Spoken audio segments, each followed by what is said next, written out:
গাছের মৌচাকে নয় বরং কাঠের বাক্সে মধু সংগ্রহ শুনতে অদ্ভুত মনে হলেও পুরো মাঠ জুড়ে এভাবে এক একটি বাক্স রেখে সরিষা ক্ষেতে মৌমাছি ছেড়ে সংগ্রহ করা হচ্ছে সরিষা ফুলের মধু।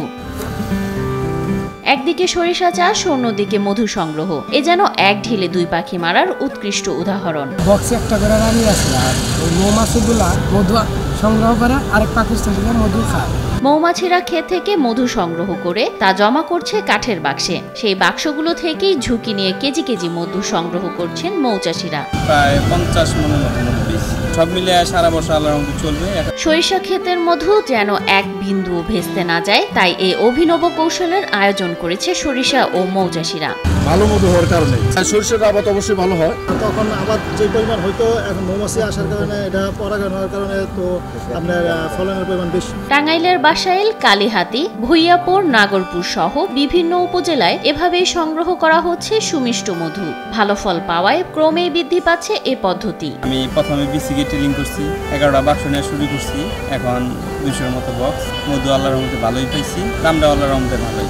এ যেন হলুদের রাজ্য, যেদিকে দুচোখ যায় শুধু হলুদের সমারোহ। ক্ষেতের পাশেই মৌবাক্স থাকায় খেতে বেড়েছে মৌমাছির আনাগোনা।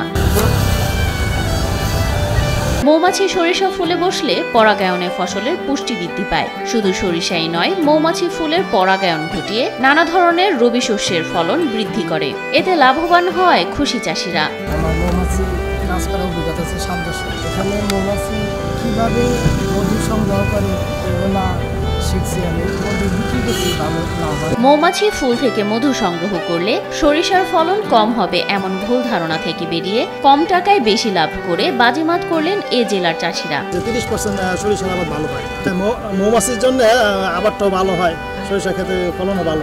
সুমিষ্ট এ মধু সংগ্রহ করতে ছুটে আসছেন নানা বয়সী মানুষ। কেউ মধু খেতে আসছেন, কেউ আবার বাড়ির জন্য কিনে নিচ্ছেন। এই জায়গায় থেকে মধু নাম রাস্তার ধারে মধু সবাই বলতেছে যে জিনিসটা সঠিক পাওয়া যায় এরকম সচক্ষে দেখতেছি, সচক্ষে দেখে নিতেছি, হ্যাঁ সরজমিনে আসা।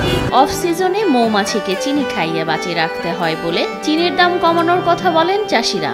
চাই যে আমরা অফ সিজনে চিনি খাওয়াই মৌমাছিটা বাঁচায় রাখি, চিনির দামটা যেন একটু কমে পাই, এটি আমাদের সরকারের কাছে